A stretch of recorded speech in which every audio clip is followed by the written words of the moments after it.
जब आप कश्मीर में पोस्ट हुए, कश्मीर में आपकी ड्यूटी लगी, कैसा माहौल था कश्मीर का? माहौल पहले से खराब था या खराब हो रहा था? देखिए, मैं 94 में सबसे पहले गया साउथ कश्मीर।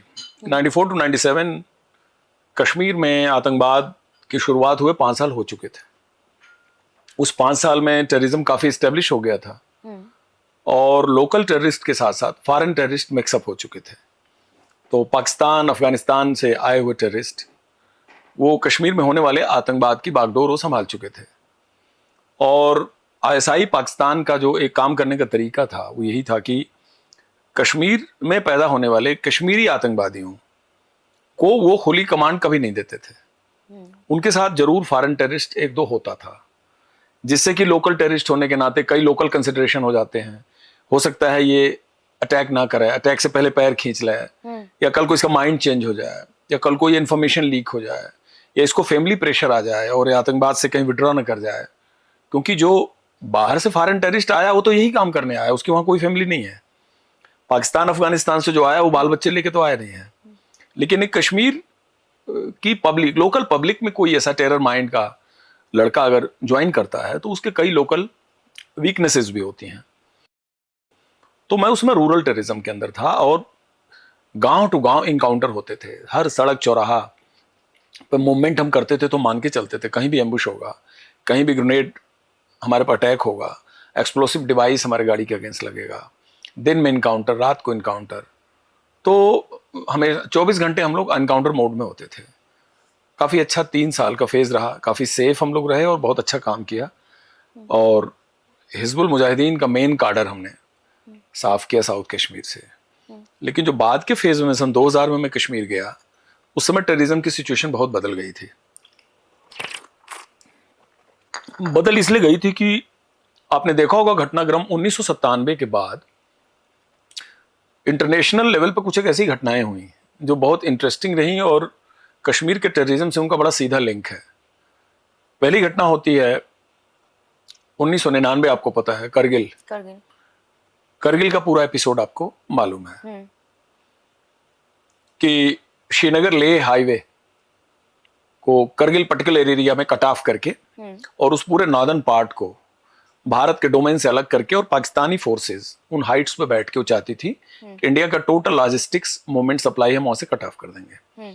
इसके चलते उन्होंने पूरी हाइट्स पे कब्जा किया जाड़ों में, जिसको करगिल के तौर पे फिर वो ऑपरेशन हुआ, युद्ध हुआ और भारतीय सेना ने वापस उन हाइट्स को वापस लिया। दूसरी घटना हुई हाईजैकिंग ऑफ IC-814, भारत का इंडियन अलायंस का जहाज जो काठमांडू से दिल्ली आ रहा था, उसको मिड एयर में किडनैप करके हाईजैक करके और उसको कंधार ले जाया गया। उसके एवज में भारतीय जेल से 3 बड़े खूंखार आतंकवादियों को छोड़ा गया था। और उसके बाद उनमें से एक आतंकवादी मौलाना मसूद अजहर ने बहावलपुर में जनवरी 2000 में जैश ए मोहम्मद नाम के एक बड़े ही खतरनाक टेरर ऑर्गेनाइजेशन की स्थापना की। और भारत के अंदर उसका डिप्टी चीफ गाजी बाबा उस समय ऑलरेडी कश्मीर के टेररिज्म को एक लाइनअप कर चुका था और उसमें बहुत सारी आतंकवादी घटनाएं उसने की। लेकिन मौलाना मसूद अजहर की रिहाई के बाद सन 2000 में जनवरी में जैश ए मोहम्मद बना और उसी के 3 महीने बाद अप्रैल 2000 में ब्रिटिश बार्न एक कश्मीरी बिलाल नाम के लड़के ने जैश के जानिब से 15 कोर हेडक्वार्टर के सामने सुसाइड अटैक किया। और उसी साल दिसंबर में एक और अटैक हुआ। तो 2 अटैक 2000 में हुए। एक सुसाइड अटैक और हुआ था जिसमें आपको ध्यान होगा मेजर पुरुषोत्तम PRO 15 कोर शहीद हुए थे, वो भी 15 कोर हेडक्वार्टर के पास ही हुआ था। अब आता है सन 2001 जिसमें जम्मू कश्मीर असेंबली अटैक 1 अक्टूबर को होता है और दिल्ली शहर के अंदर 13 दिसंबर 2001 को पार्लियामेंट अटैक होता है। तो आप देखें ये फेज जो था ना 97 के बाद वाला फेज, एक कश्मीर ही नहीं वर्ल्ड हिस्ट्री में वर्ल्ड के टेररिज्म के एक मैप पे काफी लैंडमार्क और काफी मुकाम वाले आतंकवादी घटनाएं इस दौरान हुई। और उसी ही क्रम में श्रीनगर सिटी एक तरह से पिस्टल शूटिंग और ग्रेनेड फायरिंग की वजह से एक तरह से इतना ज्यादा कैजुअलिटी प्रोन हो गया था कि कोई भी यूनिफॉर्म फोर्स का आदमी हो, army, SSB, BSF, ITBP, CRPF, JK police hmm, को साइलेंसर पिस्टल से आतंकवादी भीड़ भरे एरिया में मौका लेके और मार देते थे। तो ये एक बड़ा चैलेंजिंग सिचुएशन था और यही वो फेज था कि सुसाइड अटैक्स मैक्सिमम हुए।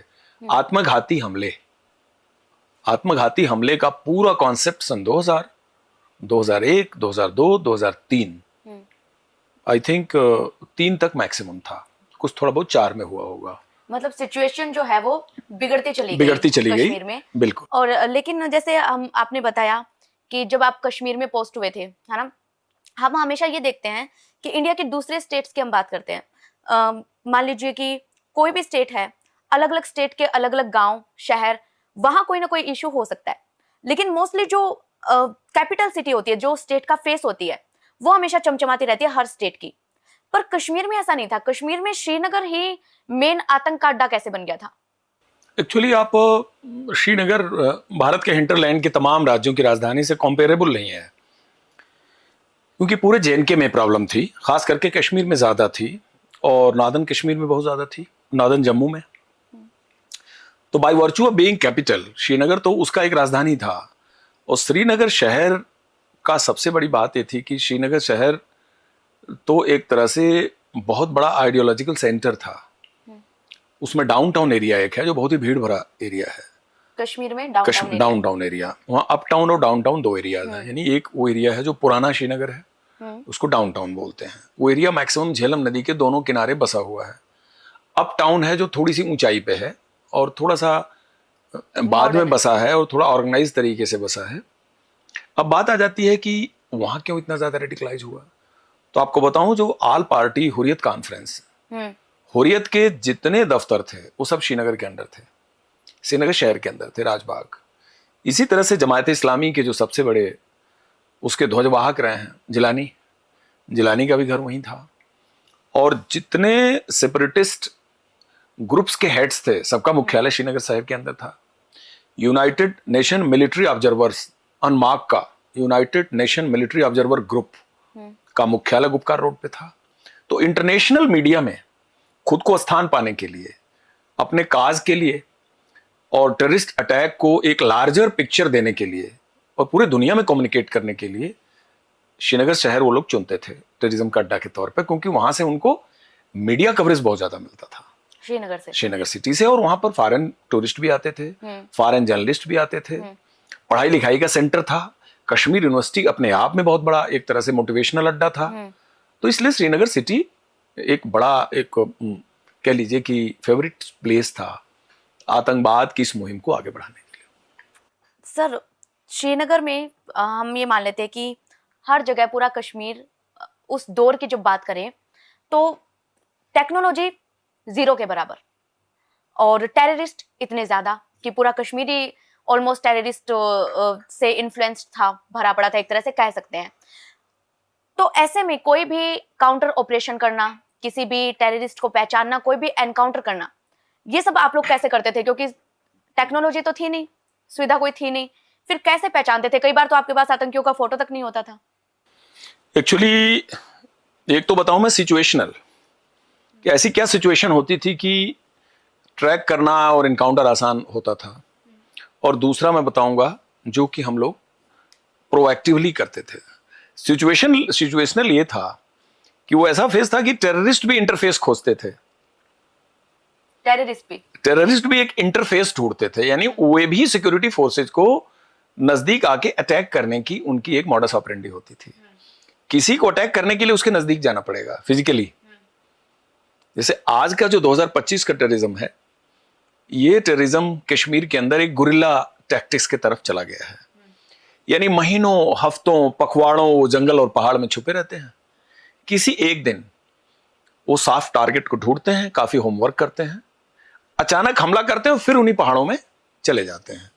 तो आज की टैक्टिक्स में वो इंटरफेस नहीं रखना चाहते, यानी मुलाकात और टकरा जाना स्थिति से वो बचते हैं। लेकिन तब क्या था, मिलते थे। तब AK-47 के साथ जो मोहब्बत और इकरार था वो ज्यादा था। अच्छा। मतलब वो भी खोजते थे कि सिक्योरिटी फोर्सेज के खिलाफ अटैक करें, उनके कन्वाई पर अटैक करें, ग्रेनेड मारें, राइफल ग्रेनेड से अटैक करें, एम्बुश करें। हमारी सिखलाई ऐसी थी कि वो हमारे ड्यूटी का पार्ट था।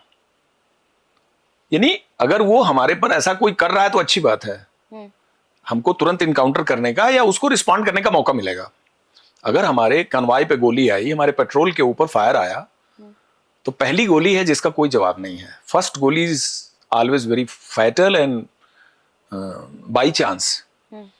तो टेररिस्ट के बैरल से निकलने वाली जो पहली गोली, उसका तो आंसर नहीं है। लेकिन हमारी तैयारी ऐसी थी कि हम दूसरी गोली ना आए इसके लिए कोशिश करते थे। दूसरी गोली कहने का अर्थ कि दूसरा burst, second spell of attack, by that time हम रेडी हैं। हम उनको चेस करेंगे, दौड़ाएंगे, उन्हें घेरेंगे, उनको ट्रेस आउट करेंगे, कार्डन करेंगे, उन्हें मारेंगे। तो तब टेररिस्ट का फोर्सेस का इंटरफेस बहुत ज्यादा क्विकली होता था।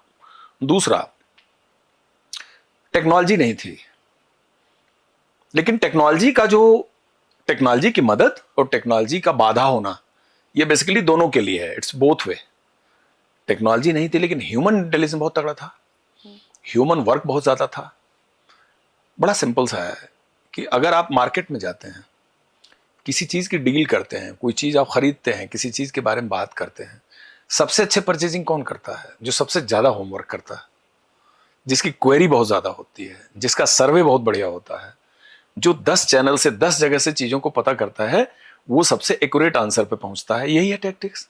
नॉर्मल टेररिज्म में भी यही टैक्टिक्स है। तो जिसका होमवर्क सबसे अच्छा होता था, होमवर्क में क्या क्या आता है, जिस एरिया में आप काम कर रहे हैं उस एरिया की बहुत डिटेल में जानकारी होनी चाहिए। डिटेल में क्या क्या होती है? वहां का भूगोल, वहां का इतिहास, वहां का पास्ट रिकॉर्ड, वहां के लोग, एक एक आदमी की डिटेल, एक एक मोहल्ले की detail, young, old, release militant, surrender militant, past history किसकी क्या रही है, killed militant, militant crossed over to Pakistan taking training, militant जो पाकिस्तान से इंडिया में आया ट्रेनिंग लेके, और ओवरग्राउंड वर्कर, सिंपथाइजर्स, हमारे अगेंस्ट काम करने वाले जमायती कौन कौन हैं। यानी जो एक बॉर्डर सिक्योरिटी फोर्स या फॉर द पर्पज पुलिस और आर्मी, जितने लोग उस पूरे सिक्योरिटी मैट्रिक्स में आतंकवाद को चला रहे हैं, जिला रहे हैं, उनके बारे में एक एक नॉलेज इकट्ठा करने वाला आदमी ही ह्यूमन इंटेलिजेंस को चला पाता था, और वही हमारे सक्सेस का राज था।